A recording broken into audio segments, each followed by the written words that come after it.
Hi అందరికీ నమస్కారం అండి. Welcome back to Sharath updates YouTube channel. Telangana రాష్ట్ర ప్రభుత్వం తెలంగాణ రాష్ట్ర ప్రజలకు అంటే పెన్షన్ లబ్ధిదారులకు ఒక మంచి న్యూస్ అయితే తెలిపింది. తెలంగాణ కొత్త పింఛన్లు రేపటి నుండే పంపిణీ చేయబోతున్నాము అని మంత్రి సీతక్క గారు తెలిపారు.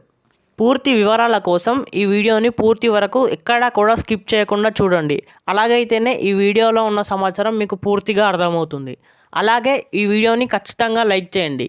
లైక్ చేస్తేనే నాకు ఇలాంటి వీడియోలు చేయడానికి, మీకు ఇలాంటి ఇన్ఫర్మేషన్ అందివ్వడానికి నాకు కొంచెం మోటివేట్గా ఉంటుంది. అలాగే ఛానల్ని సబ్స్క్రైబ్ చేయండి. మొదట హామీ ఇవ్వడం, తర్వాత దానిని ఆటెక్కించడం అనేది కాంగ్రెస్ సర్కారు నానుడిగా మారుతుంది.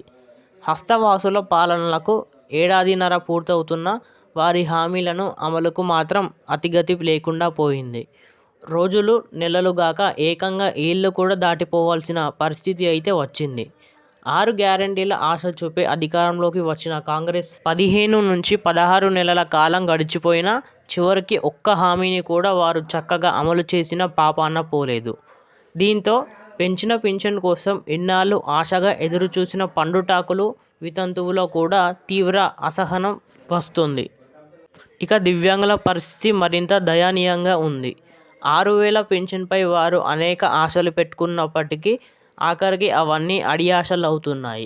పెంచిన పింఛన్ను అందించకుండా ఏళ్ల తరబడి జాప్యం చేస్తుండటంతో ప్రభుత్వంపై ఆగ్రహావేశాలు వ్యక్తమవుతున్నాయి. అయితే ఇప్పటికే ఉన్న పెంచిన పింఛన్ను మొత్తాన్ని ఇవ్వకుండా ఏళ్లు గడుపుతున్న కాంగ్రెస్ సర్కారు ఇక కొత్తగా పెట్టుకున్న తమ దరఖాస్తులను ఎప్పుడు మోక్షం కలిగించనున్నట్టు కొత్త దరఖాస్తులను సందేహాలు అయితే వ్యక్తం చేస్తున్నారు. కొత్తగా 2,000 చొప్పున పింఛన్లు పెంచి ఇస్తామన్న మాట ఏమైంది? కొత్తలో ప్రజాపాలన సభలో తీసుకున్న దరఖాస్తులు ఏమయ్యాయి అని నిరుపేదలు ప్రశ్నిస్తున్నారు.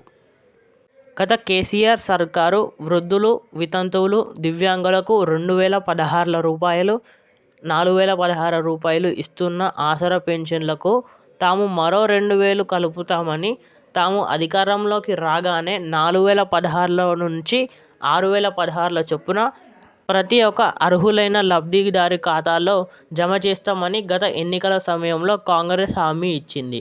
ఆసరా పెన్షన్ లబ్ధిదారులకు అలా 2,000 ఆశ చూపి అధికారంలోకి వచ్చిన ప్రభుత్వం అప్పటి నుంచి ఇప్పటిదాకా పెన్షన్ మొత్తాన్ని పెంచకుండా, దానిని లబ్ధిదారులకు కూడా జమ చేయకుండా చుక్కలు చూపిస్తుంది. ఇక వీరేగాక ఇవే పింఛన్ల కోసం భద్రాద్రి జిల్లా వ్యాప్తంగా ఇప్పటికే 48,333 మంది దరఖాస్తు చేసుకొని ఉన్నారు. వీరి పింఛన్లు ఇప్పటికీ ఆమోదం పొందలేదు. తమకెప్పుడు పింఛన్లు ఇస్తారో అంటూ వారు కూడా ఎదురు చూస్తున్నారు. ఇక కొత్త పెన్షన్ దరఖాస్తుదారులు కూడా రోజురోజుకు పెరిగిపోతూ ఉన్నారు. ప్రభుత్వం మరోసారి అవకాశం ఇస్తే దరఖాస్తు చేసుకునేందుకు వారు సిద్ధంగా ఉన్నారు.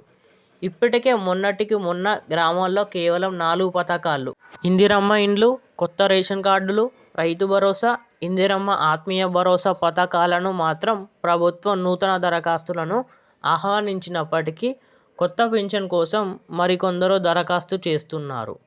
వీరిలో చాలామంది ఇప్పటికీ ప్రభుత్వ కార్యాలయాల చుట్టూ తిరుగుతూనే ఉన్నారు. గత కేసీఆర్ ప్రభుత్వ పాలనలో అందించిన 2,016 అలాగే 4,016 పింఛన్లే ఇప్పటికీ దిక్కవుతున్నాయి. రేవంత్ రెడ్డి సర్కార్ హామీ ఇచ్చిన పెంచిన పింఛన్ మొత్తం ఎప్పుడు జమ అవుతుందా అని ఆశగా ఎదురుచూస్తూనే ఉన్నారు అర్హులైన లబ్ధిదారులు. పింఛన్ నగదును డ్రా చేసుకునేందుకు బ్యాంకుకు వెళ్లిన ప్రతి సమయంలో, బ్యాంకు అధికారులను గ్రామంలో కలిసిన ప్రతి సందర్భంలోనూ స్థానిక ప్రజాప్రతినిధుల నాయకులను అడిగి తెలుసుకుంటూనే ఉన్నారు. పెంచిన పింఛన్ జమ అయిందా అంటూ ఆశగా అమాయకంగా బ్యాంకర్లను అడుగుతుండటంతో కొత్త పెన్షన్ పడలేదు, పాత పింఛనే జమ అయింది అని వారు సమాధానం ఇస్తున్నారు. తమది ప్రజాప్రభుత్వమని గొప్పలు చెప్పుకుంటున్న కాంగ్రెస్ ప్రభుత్వం పాలన పగ్గాలు చేపట్టిన ఏడాదిన్నర పూర్తయి 2 నెలలు అవుతుంది. కానీ ఇప్పటికీ ఆసరా పెన్షన్ లబ్ధిదారులకు గత కేసీఆర్ ప్రభుత్వం నాటి పింఛన్నే అందుతుంది. మీకు పెన్షన్ గురించి లేటెస్ట్ అప్డేట్స్ కావాలంటే మన ఛానల్ని సబ్స్క్రైబ్ చేయండి. అలాగే ఈ వీడియోలో కొంచెమైనా ఇన్ఫర్మేషన్ తెలుసుకున్నట్టయితే వీడియోని ఖచ్చితంగా లైక్ చేయండి.